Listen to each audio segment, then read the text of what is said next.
very happy to be here. What we're going to learn today, it's a class based on a discourse by the Rebbe. The truth is that the discourse is very short because it's based on a very long discourse of a different Rebbe, of the fourth Rebbe of Chabad, the Rebbe Maharash.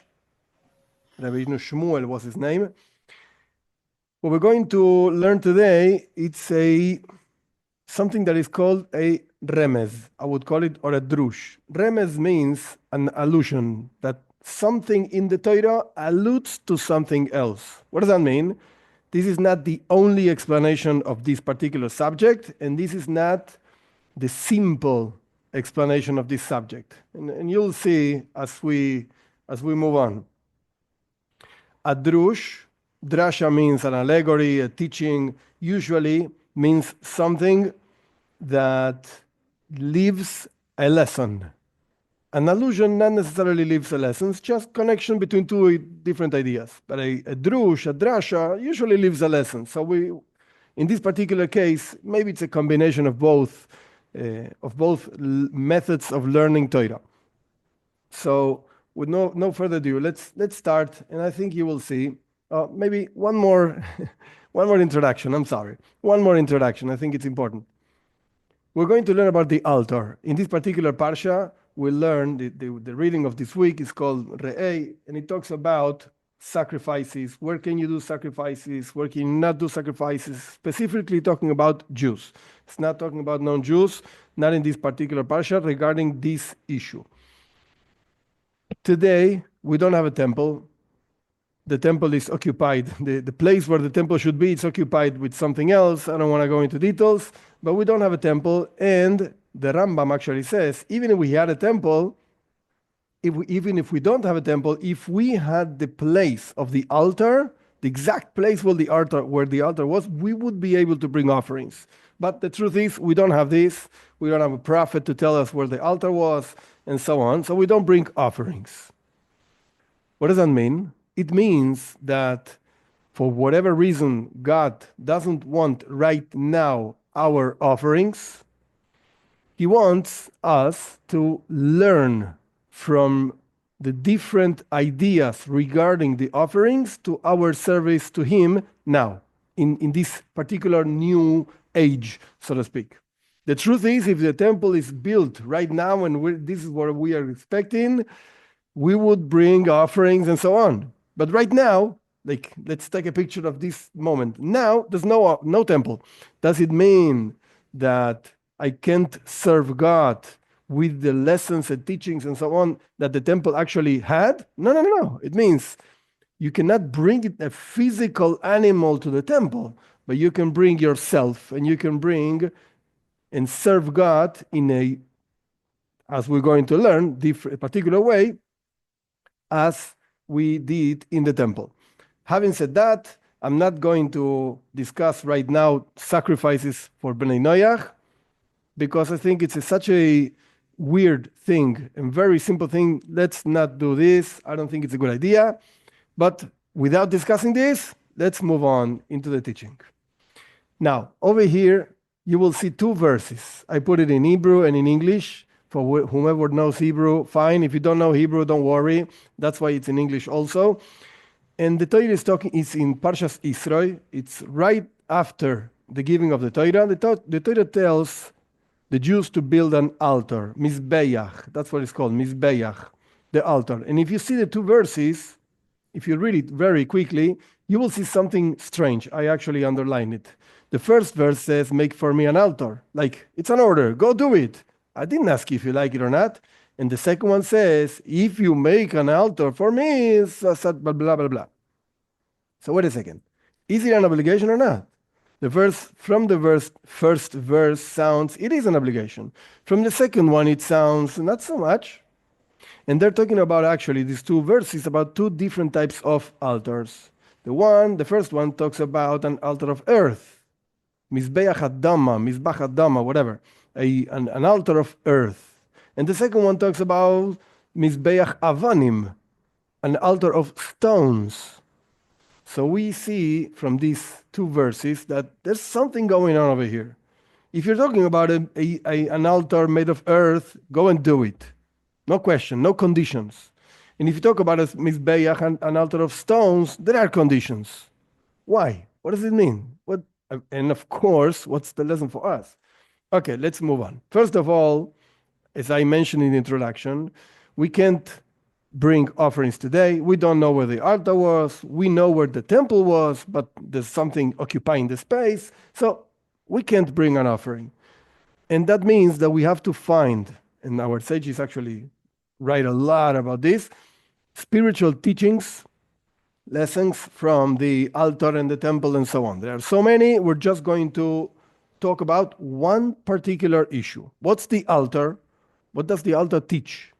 The altar means elevation. Very simple, because people used to bring offerings in the altar, burned the offerings in the altar, and the burned thing just went up, so to speak, into the heavens, into God, towards God, whatever that means, and it means elevation of the world into godliness. And Kabbalah talks about this, Hasidus talks about this, very, very, a lot of information we have on this. But the point is, over here, we're learning about elevation. Elevation of what? Of you. Each one of us. We are supposed to elevate ourselves towards God. And this can be understood in many, many different ways. The simplest way is develop your, in Hebrew is midos, your good qualities, develop yourself, grow yourself in knowledge, in emotions. Okay? Grow, elevate yourself. If you want to go a little bit deeper, very, very small ideas, I mean, big ideas in small words, in few words. The world is comprised of 4 types of creatures. The first ones is inanimate objects like stones and so on. Second one, vegetable things, then animals, and then human beings. And the way each one of these domains, so to speak, goes over itself, goes beyond itself, is by being included in the next one. So when a plant actually takes a mineral, the mineral became plant. When an animal eats the plant, so the plant became animal. And when the human being eats the animal, so the animal became human being. So what about the human being? Where do we go? So the answer is very simple. When the person connects to God, so you get elevated to God, and you become, so to speak, a piece of God. This is basically the idea of elevation. You have to elevate yourself. And if you want to see this in a much more simple way, and I hope this is not the case of anyone, stop hitting your wife. When you don't like something she tells you, don't hit her. You can't, you know? I don't know if you knew about this. Don't do that. Oh, but I thought, yeah, no. Grow. As a human being, as a regular, normal human being, grow. This is just one example of something a person can grow on. Okay, so let's move on. This is the altar. This is a mizbeach. Means elevate yourself towards God, use the world to serve God, and so on. But we have 2 types. That's what we mentioned before. 2 types of altars. One is conditional, the stone ones, and one is not conditional, the earth one. The word earth, mizbeach adama in Hebrew, is connected to 2 ideas. First idea is that actually man, human being, is called Adam. And Adam, a human being, is connected to Adama, earth. Why? For 2 reasons. First of all, the simplest one is because man was created from earth. So Adam, man, Adama, earth. So they're connected. The body, at least, was created from the ground, from earth. And a very much higher idea, second idea is that we are Adam Le'elion. We are similar. Adam me means to be similar, dimion, similarity. And Adam means human being. Adama means earth. So Adam me le'elion. I look like a supernal man, which is sitting in the throne of whatever glory, as the prophets saw him. So since we are created in the image of God, we are like, so to speak, God. Whatever the image means, we have to do a whole class on what means to be created in the image of God. We spoke a little bit about this, but besides that idea, I'm just bringing 2 different ideas of why man is called actually Adam in Hebrew, man. Again, because we were created from Adama, from earth, or because we are Adame, le'elion. We are like God, godliness inside of us, and so on. So evidently, the Mizbeach Adama, the altar made of Adama, earth, has something to do with these ideas. Being created from earth, being created in the image of God. There's something about our, as we're going to see and learn, our creation, our status, so to speak, as a human being, normal human being. But then there's another Mizbeach, there's another altar, which is of stones. What's the symbolism, so to speak, of a stone, as we will learn more details later? A stone in this particular Hasidic teaching means that it so low came the sparks of godliness that they even give life to a stone. Actually, the Arizal, a great Kabbalist in 1500s in Tzfaz, in the north of Eretz Israel, the Arizal used to say that even the stones have a soul. We used to think, yeah, human beings have a soul, maybe animals also, but plants? Stones? What are you talking about? Yes, even stones have a soul. And what's the soul of a stone? The words of God creating that stone. But clearly, you don't see, at least in an open way, godliness in the stone. You can see a beautiful stone, like whatever, diamonds and something like that, or a regular, not so nice stone, whatever, but you don't see godliness in the stone. You see beauty or not, whatever, but you don't see godliness. So that means, that represents that the godliness which is within the stone, don't come to say that the stone doesn't have a godliness, it does have godliness, but the godliness is so hidden, it came so low into the stone that you cannot recognize it. So when we're talking about an altar made of stone, it means that we have to elevate something that came really down. Again, we spoke about two types of altars, altar made of earth, which apparently is what we are made of, and either because of earth or because of the image of God and so on. And that means you have to still elevate yourself. You're done with this, it's your normal state, and you still have to elevate yourself. Don't just remain wherever you are. You have to move on, move forward. Don't move back. You don't have to go back, just forward.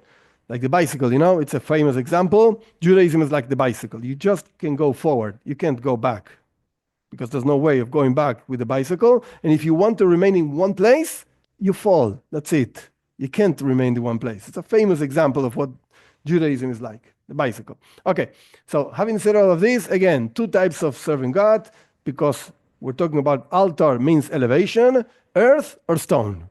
Okay, keep this in your mind. We'll get back to this. Let's move into a different subject. This is a very common, known idea in Kabbalah, of the Arizal also, the idea of Gilgul. Gilgul means reincarnation, that every single soul goes back and forth, up and down, many, many, many times.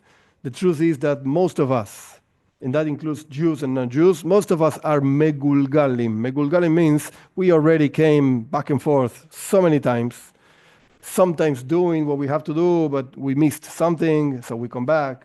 Sometimes we didn't do what we had to do, so we come back. And sometimes it's a sin, we sinned, so we come back to try to fix what we did wrong. Now, let's read a little bit. Let's take the generation of the Tower of Babel. Tower of Babel it's at the end of Parshas Noach, when the people, there were no Judaism, not such a thing didn't exist at that age, at that stage in the Torah, in the history. So the people wanted actually to do idolatry. This is what our sages say in the Talmud. It's like a famous thing. Why did they want to do this tower and go up to heavens? Because they wanted to fight God. Okay. How did they do this particular tower that they couldn't finish? How did they do this?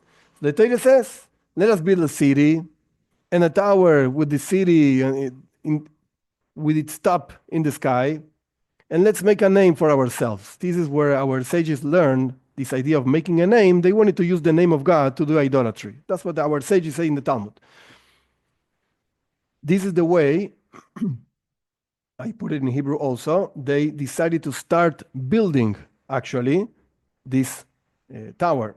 They said one to another, come us, let us make bricks and burn them hard. They lived in Babel. In Babylon, there were no stones over there. So they had to do bricks. And the brick served them as stone.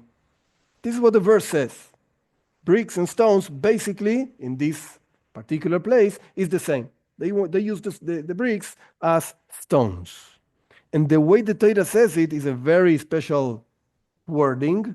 You see over here in Hebrew, Even. Even means stone. You see Leveina, means a brick. Leveina means a brick. And then Chaimar. Choimer means like the mortar they used to use for the bricks themselves. Okay, this is the story of Babel. Of course, God did not allow them to do this. They spread it out. God spread them out throughout the world. Okay, very nice. Go look in the Torah, Parshas Noach, at the end of Parshas Noach. Let's move forward into history, and we see actually the Jewish people in Egypt. Before the Torah was given, the Jewish people in Egypt, they were suffering. And it was very hard. Ruthlessly, they made life bitter and so on. Doing what? With mortar and bricks. Choimer and levaning. Now, again, even if you don't know Hebrew, it doesn't matter. Look at this word over here. Choimer is just the same word as over here. Choimer, chaimar. Look, levaning, bricks, is the same word as levena. Levanim is in plural, bricks. And levain is one. With this, the Arizal says, the generation of the Jewish people in Egypt, they were actually a reincarnation of the generation of the people in the Tower of Babel. They wanted to use bricks as stones and mortar to fight God, so to speak. And the generation of the Jewish people in Egypt, they fixed their sin, like thousands of years ago. They fixed their sin using exactly the same thing, choimer and levainim, using the mortar and the bricks to actually, again, build whatever paroi the king of Egypt wanted. But this was their fix, the way they actually improved their own souls many, many, many years ago. That's the connection. Okay, so again, what do we have? Let's go back a little bit. We have two types of altar. Altar means elevation. Two types, earth, stone. And we have a connection between the people of the Tower of Babel, and the people of Egypt. What's the connection? These two words, choimer and levainim. And between parentheses, I'm not going to expand on this, but the Zohar talks about this also in learning Torah. Choimer means kal vachomer, one of the ways of learning Torah.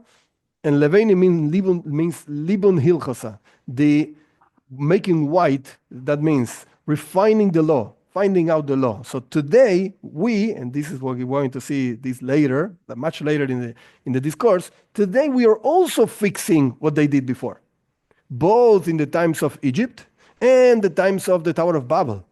Our generation, as we're going to learn later, it's actually a reincarnation of the generation of the desert, which is a reincarnation of the generation of Egypt, which is a reincarnation of the generation of Tower of Babel.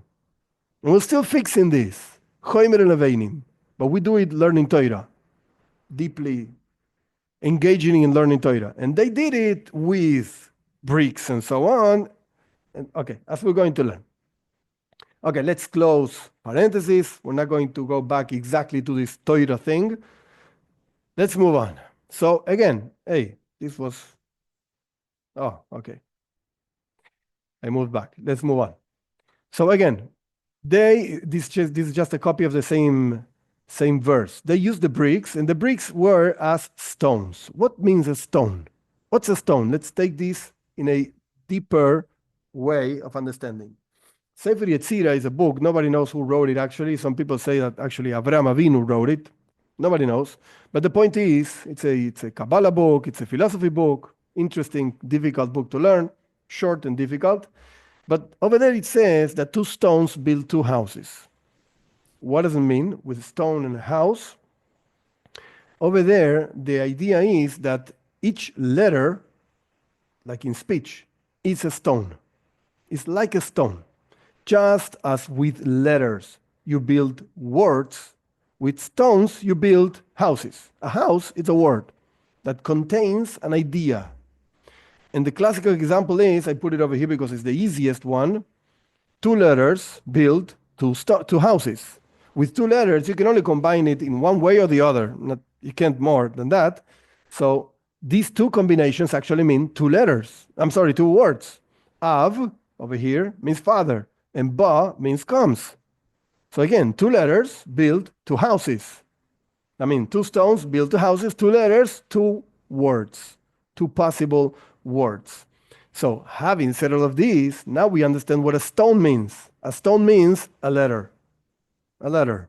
And the people of the generation of the Tower of Babel, they used bricks as stones because they didn't have stones, so they used the bricks. But basically, in this particular way, this particular maimar, this course is the same. A stone and a brick. In this place, it's the same. In other places, it's not the same because a stone is made by God and a brick is made by men. But it's a different idea. Let's not talk about everything because it's going to be too difficult. But the point is that you wanted to use the stones to fight God. That means, again, the generation of the Tower of Babel, they wanted to do idolatry. They used the names of God in order to do idolatry. That means the stones, quote unquote, letters to do idolatry. They used letters in an evil way. And if anybody has a question, what does it mean to use letters and words and so on in an evil way? Here you have a few examples. Lashon hara, batong, or if you lie, or deceive, or whatever, all kinds of things that a person can say, or if you embarrassed somebody by talking to somebody, if you talk bad about somebody, even if it's true, and so on. So it's not so difficult to use letters and words in a bad way. Actually, Shlomo Melech, King Solomon, used to say, it's in Mishlei, if I'm not mistaken, that Chaim umaves beyad lashon, that there's life and death in the hands, so to speak, of the tongue. If you use the tongue in a good way, you bring life. If you use the tongue in a bad way, you bring death into the world, literally, or spiritually at least. In any case, we do see that the idea of using stones in a bad way means actually talking bad about people, lashon hara, and so on. And this is connected to idolatry, which the connection is not really important right now. But the point is that the people of the Tower of Babel, they used bricks as stones. So that means, in other words, that the godliness came down very, very, very low, even into idolatry, even into stones, but really, quote unquote, bad stones. Because you could have good stones, which is good words and so on. But in this case, we're talking about something bad. This is what the stone represents. Always keep in mind, we have two ways of serving God. Way number one is earth. We didn't discuss this. And the way number two is stones. But stones represent something bad. Something really evil. In this particular case, bad words, idolatry, and so on. This is what stone represents. So, having said all of that, we have two ways of serving God. The earth, serving God as in an earth way, elevating yourself towards God in an earthly way means the way God created you, straight, in the right path, so to speak. So if you serve God in this way, you're basically in the right path. You didn't do anything wrong. You're just moving forward with your life in a proper way. God made man straight. That's even a verse. So that's what it means to serve God in an earthly way. But then there's service to God in a stone way. That means you didn't do things right. You actually did the opposite of doing right. Actually, you fell into idolatry or whatever. So you have to fix this somehow. That's what the stone represents. So let's put it all together. Service to God as earth in an earthly way. Why does the verse, if you remember, let's just go back a second, over here. When the Torah talks about doing an altar, again, two verses. The first verse, it's an order. Make for me an altar of earth. And the second verse, it's a condition. If you make for me an altar of stones, you should do it this and that way. Why is the first verse an obligation, so to speak, and the second one is just conditional?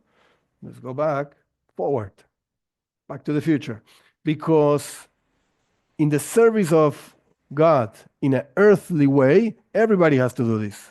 We're all obligated to this. In other words, hello, you're a human being, and you should behave like one in all the sense of what it means. It doesn't really matter whether you're Jewish or not Jewish. You should behave like a human being, a straight human being. Don't lie, be good to others, and so on, whatever that means. Hopefully, any normal human being knows what that means. So, you should behave like a human being. Everybody should do this. And this is the straight path. Everybody's obligated to this. No conditional. What do you mean conditional? If I want to behave like a human being, no. You have to. This is what God created. This is the way God created you. This is a natural way of serving God.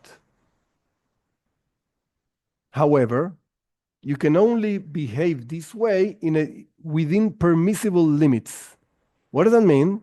There are certain things that God wants and certain things God does not want. For a Jew, it's going to be 613 commandments, whatever the cases are, 248 positive things you have to go and do, 365 things you don't have to do, and so on. And for non-Jews, it's going to be 7 general commandments and all the ramifications that come out of those commandments. In this sense, you will find in the world things, attitudes, words, and objects that are permissible to be used, and that means you have to use them in the service of God. That's why they're there. That's why actually you got in touch with those things. You're supposed to use whatever you get in touch with in the service of God. And if you didn't get in touch with that, it's because it's not your particular job to serve God with that, to refine that thing. For instance, very simple. I never went to, Australia. I never went to Australia. Very nice, but I never went there. So that means that there's nothing over there for me, my particular soul, to do, to serve God with. No, that's why I never went. And if the opportunity in my life, for whatever reason, comes and I go to Australia, that means whatever I get in touch with, it's waiting there from the creation. That means 5,700 and so on years ago for me to go over there and use it in the service of God. And even if it's just stepping on a stone in the street, our sages in the chassidic thought, they say that if you step on a stone in the street, like walking in the street, and you're not thinking words of Torah, the stone looks at you and asks you. The original teaching is in Russian, gulag. I don't know Russian. It's just this one word, gulag. Like you're a thing over there. You're not even a human being. Why are you stepping on me? I'm fulfilling my purpose as a stone, but you're not fulfilling yours. You should be thinking words of Torah. So why are you stepping on me? You're not better than me. Of course, I don't think anybody hears the stones screaming. And if you hear stones screaming, you better go to a doctor. You probably need help. But this is the idea of anything you get in touch with, you're supposed to be serving God with that, using that in the way that that thing is used. But again, there are certain things that you cannot use. What does that mean? For instance, I cannot use the property of somebody else. It belongs to somebody else. If I use it, even if I want to serve God with that, you're stealing. That's not allowed. It's a whole chapter. It's a very interesting chapter in the Gemara in Talmud, talking about Sukkot, Lulav, and so on, the festivity of huts and so on, whatever. Lulav agozul. Can I steal an object and do a mitzvah with it? Like, can I steal money and give tzedakah out of that money? Does God want my tzedakah, my charity? And the answer is no. It's called, in Hebrew, it's called mitzvah abba be'aveira. It's a mitzvah that comes from, it's a good behavior, but comes from a transgression. That's not allowed. God doesn't like it. No, because you stole in order to give tzedakah. No. That's not good tzedakah. So again, there are certain things in the world that are not permissible, that are not usable. Or for instance, objects that belong to idolatry, even if you don't steal them. We are not, this applies to non-Jews also. You're not supposed to have benefit of objects that were actually used in a service of idolatry. Like the wine offered to the altar of whatever God, you cannot drink that wine. No, God doesn't like it. Okay, and as we mentioned before, personal refinement, growth, and so on. This is expected of any particular single human being in the face of the earth, in all times of history. You should serve God as earth. Again, why is it called earth? Sounds like a lowly thing. No. It means you were created from earth. That's your normal state of being. And moreover, man and Adam means you have an image of God inside of you. So you're supposed to use that image of God to serve God, to emulate God. You're a holy thing. You're not like another animal. You're not like a plant. You're not like a stone. You're better than that. You're a human being. So go serve God. And again, the emphasis over here is straight. Earth, in this particular case, means this is the way God created you. You're supposed to be serving God in a normal way, in a straight way. Okay. However, sometimes a person leaves the straight path for whatever reason. You don't do what you're supposed to do. You do something else. This, in this case, is called the service as a stone. As we learned before, the generation of the Tower of Babel, they used the bricks and the stones and so on in order to do idolatry. They used the words, so to speak, the letters, stones, in a bad way. That means a sin. That means you're out of the path. That means you're already not straight. You did something wrong. You left the correct straight path. So now we have to do something to go back to the path. That's called tshuva. Repentance or whatever, return. The most simple and basic idea of tshuva means regret for the past. It was like acknowledge that this whatever behavior was wrong. And now, after that, take a resolution for the future not to repeat whatever you did. It's two steps, one towards the past and one towards the future. And this is the reason why, going back to the beginning, over here. This is the reason why the second verse, it's in a conditional way. Because not everybody falls into quote unquote stones. Not everybody falls into serving God in a wrong way. So then you have to do tshuva and so on. So the first verse talks about the regular, proper, straight service to God. Everybody has to do this. The second one is not talking about everybody has to do this. Why everybody? If you didn't sin, you're not supposed to be doing this.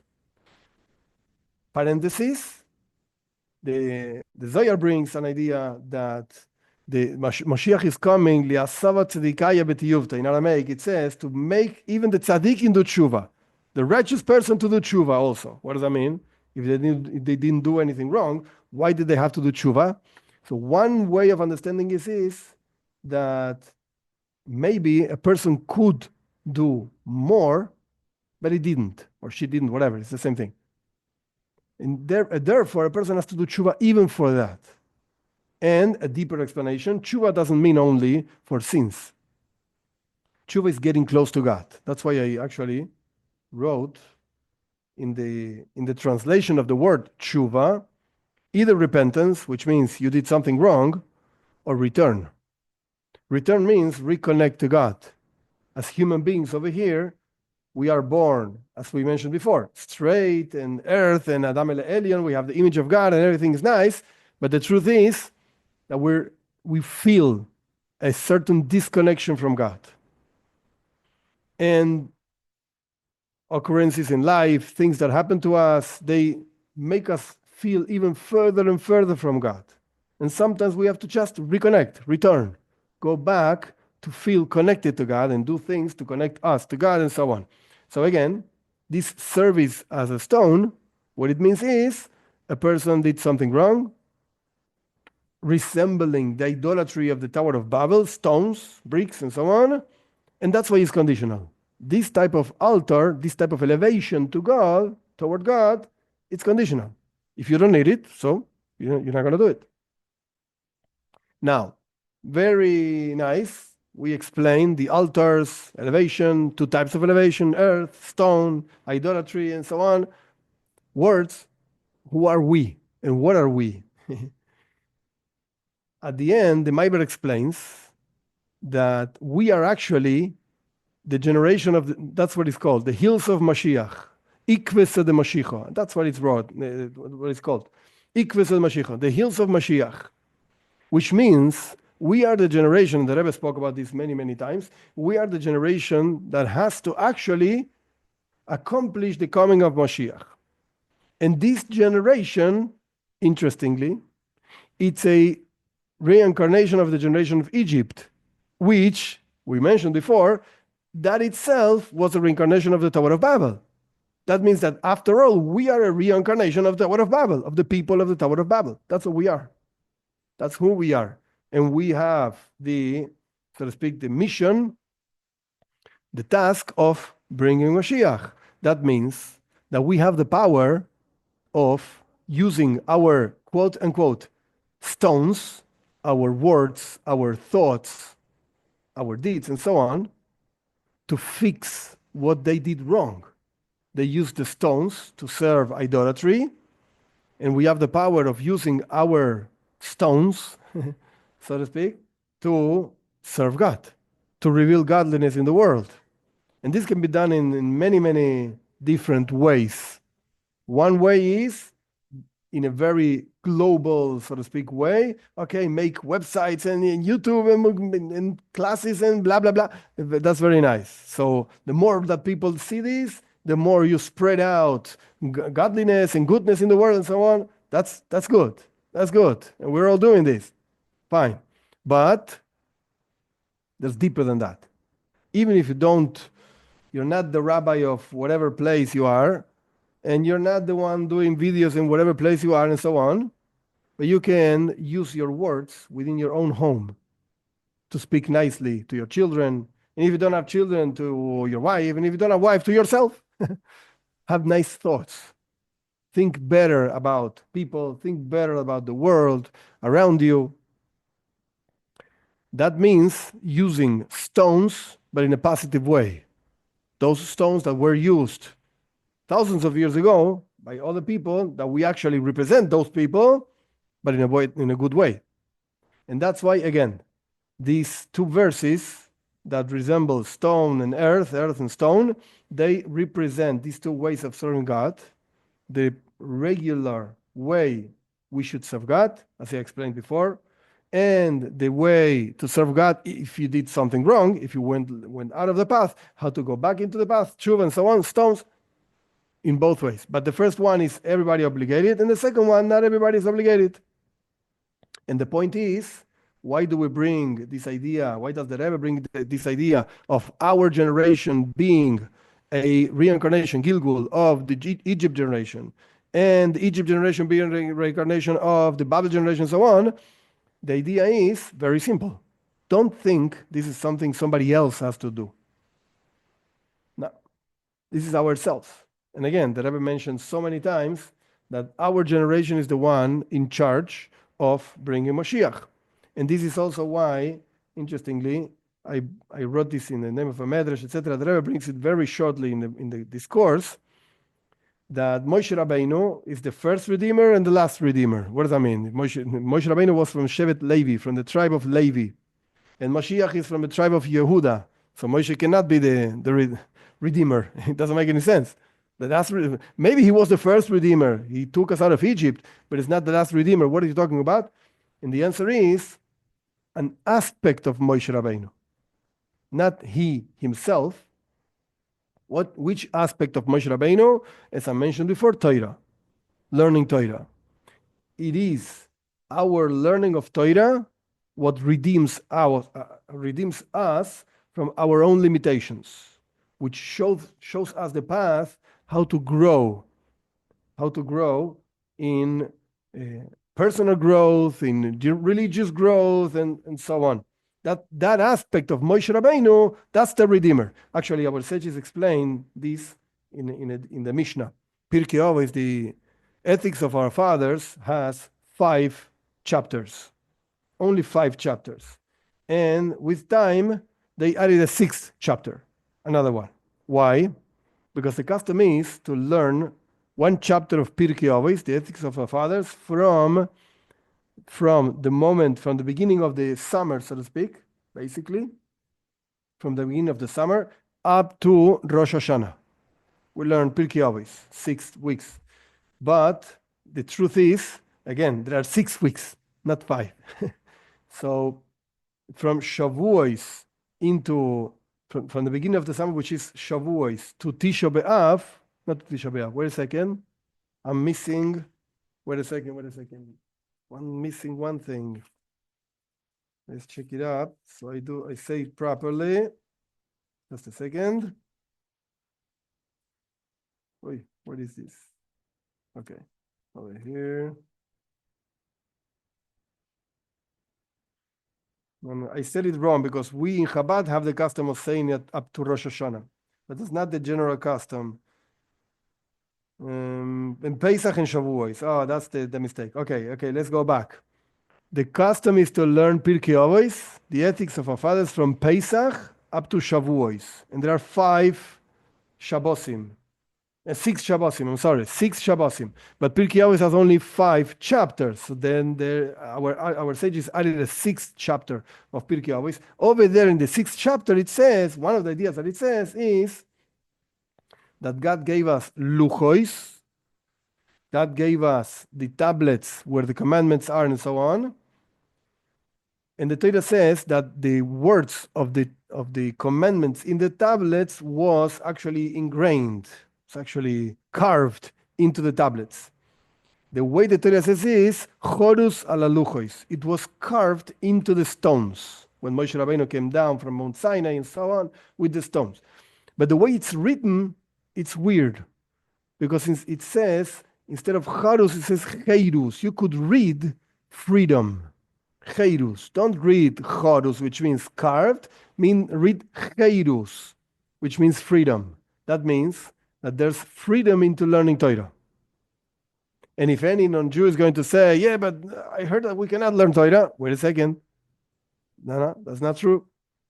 A non-Jew learning Torah regarding her mission to serve God is like a high priest, like a Kohen Gadol, is like a high priest that goes into the innermost part of the temple and so on. So there is a merit into learning Torah. There is even some kind of mitzvah into learning Torah, the part that you're supposed to be learning.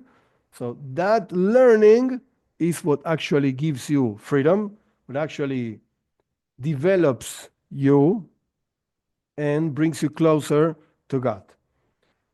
This is basically the ideas. I think it finishes here. Yeah, it finishes here. This is basically ideas. Again, we all have responsibility, so to speak, for doing both types of service to God.